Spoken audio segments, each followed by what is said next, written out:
Hi everyone, it's Justin here. Voices for Voices. Thank you so much for joining us on this episode of the show. Whether you're watching or listening here in the United States or across the world, we are grateful to have you with us. If you give us the big thumbs up, like, follow, subscribe, share, that would be awesome. Help us reach our goal that is reaching and helping at least 3 billion with a B people over the course of my lifetime and beyond. And it's because of your help that we've made it this far. It's your demand. So we're giving you what the people want. More content, more shows, closer by the minute to hitting 500 total episodes in our catalog. Thank you very, very much.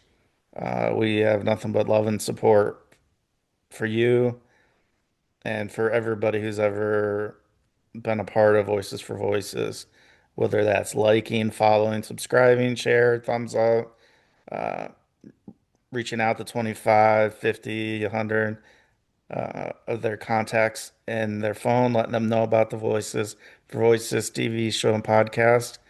Uh, Become part of our family that way. Uh, Checked out an episode or 50 or 100 or 470. Uh, we are just so grateful for you. And if you're able to, Voices for Voices is a charity, 501(c)(3) nonprofit charity, and any donations, whether monetary money or whether purchasing any of our books, is all money that is tax deductible, 100% federal tax deductible. And so we just want to let everybody know that, especially as we get closer to the deadline of tax time here for uh, calendar year 2025. But we're in 2026, obviously. Uh, we just we're just beyond the moon that we're at this spot. And thank you so much. And Artemis too did that. They actually went around the moon. They went on the dark side of the moon. It's going to be so interesting to hear the stories, the experiences of the four astronauts and all of those have been associated with this Artemis 2 mission to take human beings further than they've ever gone ever in space. So that's just amazing. That gives me chills, turns the clock back many years for me when I wanted to be an astronaut, where that was like one of the top uh, one of the top jobs or the top professions that children wanted to do when they grew up. So totally excited for that. Hopefully, I have a safe and healthy and prosperous uh, splashdown here coming up in the coming days. And we are going to jump right in after that, uh, after that intro. Oh, you can reach out and donate at lovevoices.org, lovevoices.org, lovevoices.org. That is ORG for org, if anybody is curious. Uh, Today was also the longest time that our puppy was by herself because of the schedule that I had for a good part of the good chunk of the day where doggies weren't really welcome. And so she was so excited. Lucy was so excited I got home. So that was a good feeling to have her yip yip barking, hopping, getting back in the routine of you know being uh, because a doggy parent, leash on, outside to go potty, come inside, treats, uh, head on over for water, head on over uh, for Lucy's long past due lunch, and now she's just chilling right next to me here, and she was up on my shoulders, and then a neighbor dog had a couple loud bark, a few loud barks, and so as the guard dog that she is, the way uh, she's a small dog, but when she arches up, she's getting longer. At least it feels that way, and so she makes her and tries to make her presence known. She does. She does a really good job at that, and just so it's just so neat to have a dog. I've already talked about this, but it's very neat to have a dog. Uh, we've gone through our growing pains of learning certain foods that she can eat, human food, others that she gets sick. Uh, when we leave and we can't bring her with us, then uh, we have a protocol for that. Because of a time or two where came back that a few things were just a little bit shredded, just a little bit. So we're getting more and more used to having Lucy around, and uh, yeah.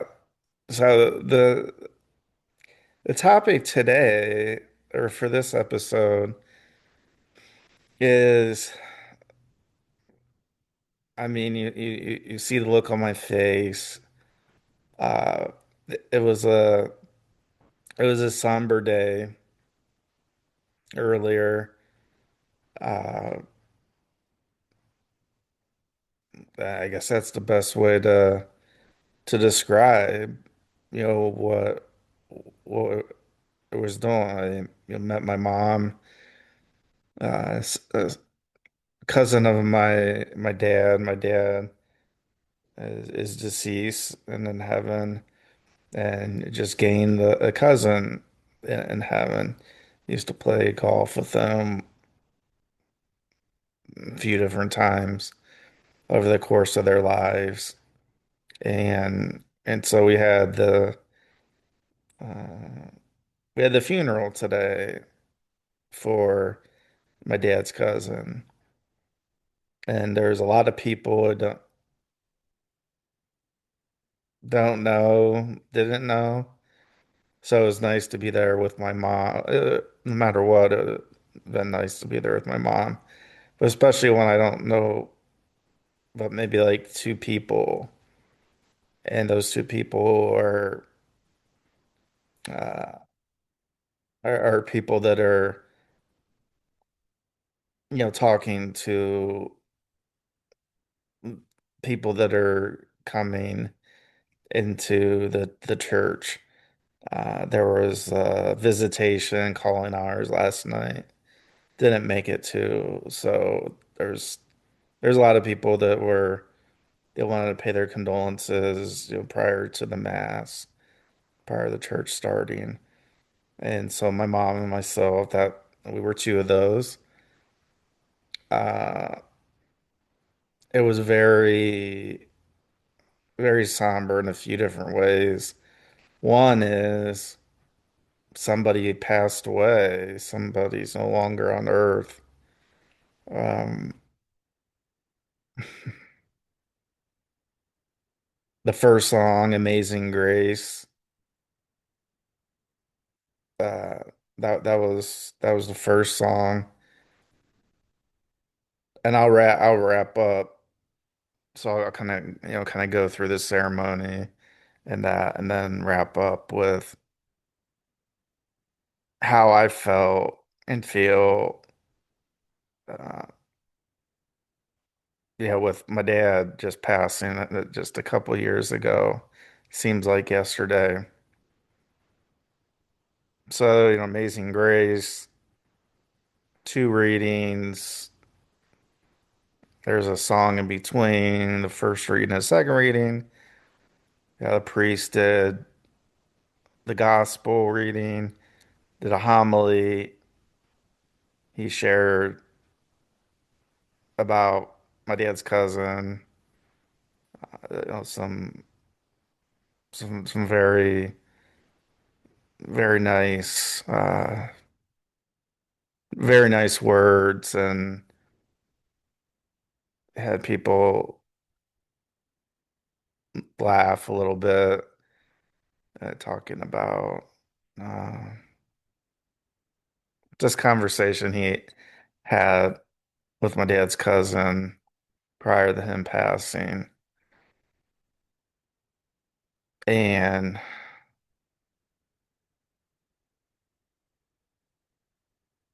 and then they bring the gifts up, the host, the communion, the wine, body and blood of Jesus Christ is believed on the Catholic side. And again, I'm a believer. You don't have to be a believer at all. I'm just sharing this experience with you. So then the disbursement of communion, uh, the blessing of my dad's cousin was cremated, and he loved golf. That was his life outside of his family. And the urn, and I've never seen this before, the urn was a golf ball. And then it had, in memory of, had his name, and then had, when he was born and when he passed. And I thought that was very touching, very, very, very neat. This week being Masters Week. I remember when my dad, he passed, and we had tickets for would have been today, the Wednesday of Masters Week. And for those who aren't American golfers, it's one of the biggest tournaments.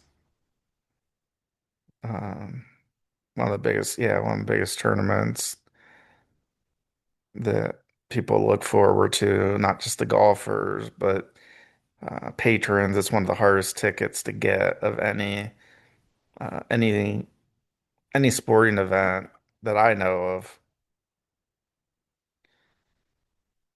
Usually the tickets remain in the bloodline, so uh, it's it's hard, very hard to get the tickets. Anyways, so at the end of the service, my dad's cousin's wife said a few words, more than a few words, and it was really done eloquently.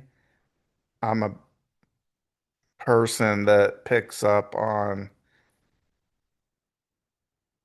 not just speeches and remarks, but the structure of them. So I'm a visual person, okay? I think we all are to an extent, okay? And so the way his wife delivered the remarks was in a way that I'm not saying that I would have done it this way, but I would have thought about something like this if I wouldn't have thought about this. Okay, so he's a golfer. He passed away. Golfing was a huge part of his life. He's inducted into our local golf hall of fame, amateur golf hall of fame. And for those who don't know, golf, you usually golf 9 holes or 18. And what his wife did was she used imagery, symbolism. She talked about the first 9 holes, right? So you can either golf 9 holes or 18 is usually the way to go. And so she used that as she was describing her husband with the first 9 holes being, the first section of his life. And then the second 9 holes, which was 10 through 18, was the second part of his life. His name was Michael. And I just loved that. Just loved that. Because for me, I was able to understand it so much more. And everybody's different. Everybody has their own way to handle things, right? It's an emotional time for everybody involved, right? The starting, the closer the family, and then, as it gets out to more distant relatives and friends and such. And I thought that was I don't want to say cool. When I say cool, I don't mean like, oh yeah, that was so rad. But it was. I thought it was cool. It was a cool way to describe things that make a little bit more sense to people. And I really liked it. I liked that. Again, it wasn't something um where it was a fun time. Somebody died, right? I'm just talking about the speech, right? So you got like usually you start low and then you kind of work your way up, and sometimes you do what our president calls, or anybody can call it the weave, where you're talking about a topic and then you go out for a tangent and then come back and then you work your way from there. This was using the sport that Mike loved and spent so much of his time outside of family playing. And the golf ball urn, and then the symbolism, imagery, and the remarks from his wife with the first 9 holes and then the second 9 holes to be the 18 to represent Mike's life.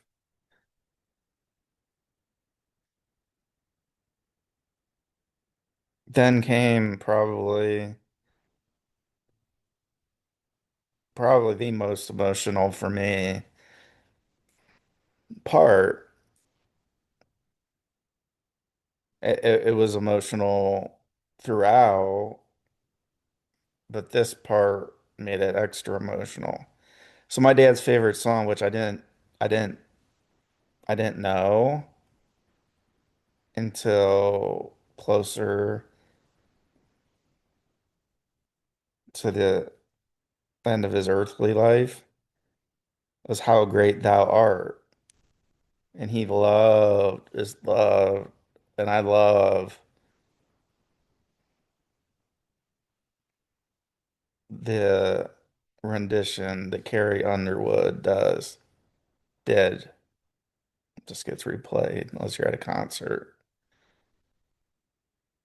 And what was the final song?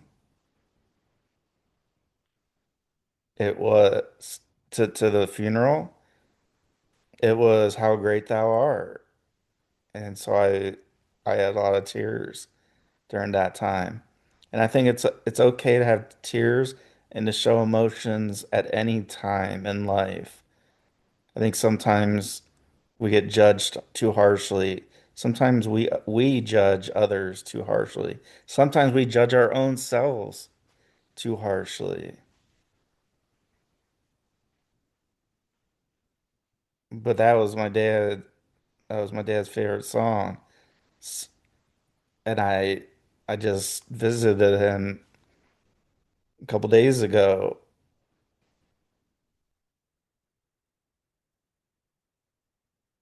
and what's turning into it's a little bit of a tradition. Well, I guess two things, but the one thing is to play that rendition on my phone of How Great Thou Art, Carrie Underwood, and I get very emotional, and so be it. I'm an emotional person, and so I get emotional. So that's something that I mean that I do, and I just have to call out here before we close out is the b- sky is just blue as blue can be. And so, heaven got another angel with Mike, and I believe my dad and his mom and dad, other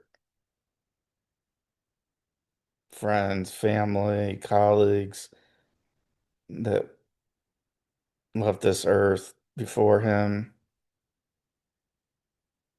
they're just shining down because if you don't know about golf, golf is usually best played when there are blue skies,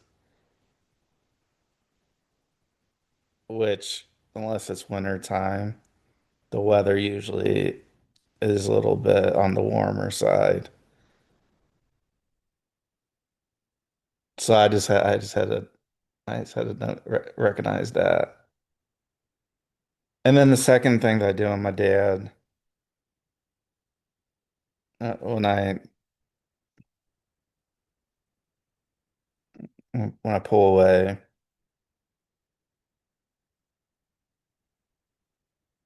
after paying respects, playing his favorite song. Because I don't know if everybody does this, but it's something that, and I don't even remember the first time that we did it. It was probably when I was super young and we were leaving my grandma and grandpa's house, where we would back out of their driveway and then would put drive on the car, start moving forward, and then we would do like two or three honks of the horn. And then we would wave, like, see you next time. Thank you. And I do that as I leave just until the next time. Um, when I leave the cemetery and I drive by my dad's memorial. For those listening, I'm getting a little teary-eyed, so I just wanted to share that. Not able to see that, but I am. So today was a little bit of a bittersweet day. I got to I don't know that anybody likes going to funerals,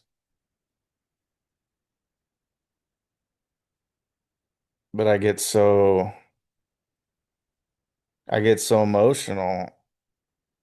I remember even colleagues years and years and years and years ago that we would go to a service or we would just go to pay our respects during the visitation time.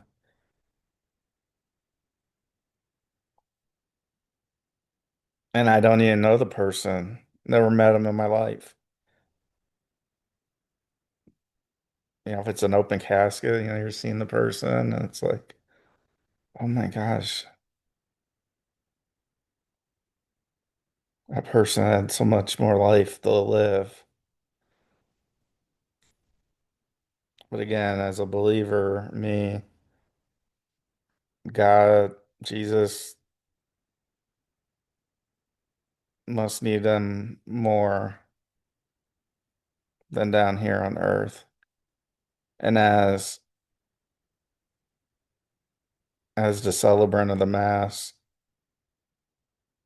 brought up, and I brought up many times, he brought up you can't take the houses, you can't take the money, you can't take those things with you when we pass on from earth. And so he mentioned, what's worth living? And he talked a little bit about how to be, for us to be remembered. And if we can make a good difference, like a positive difference in the world, in our families, in our communities.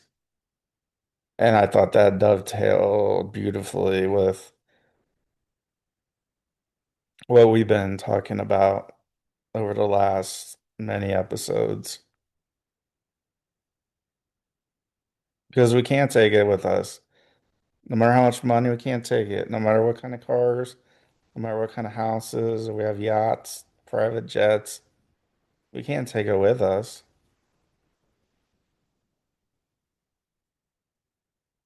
And so that's why I think I'm so passionate about wanting to help people and wanting voices for voices and everything associated with voices for voices.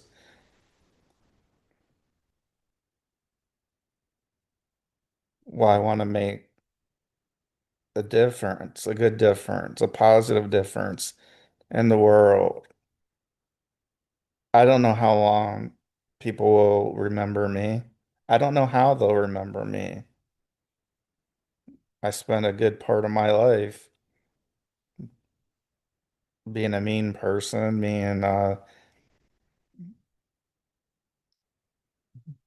just a not nice person, just unkind.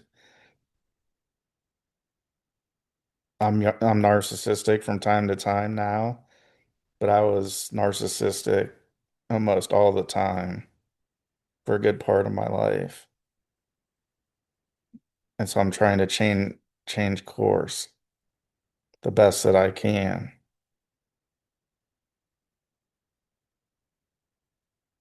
So thank you for joining us on this episode of the Voices for Voices TV show and podcast. Give us a thumbs up, like, follow, subscribe, share. Reach out to 25, 50, 100 contacts in your phone. Let them know about the Voices for Voices TV show and podcast. Have them download all 470 plus episodes. You do the same. We're doing big things. We're helping a lot of people starting right here. So we'll see you on the next show. Take care. God bless. Let's celebrate the voices of everybody in the world and let's be a voice for ourselves and others in need. Bye bye for now.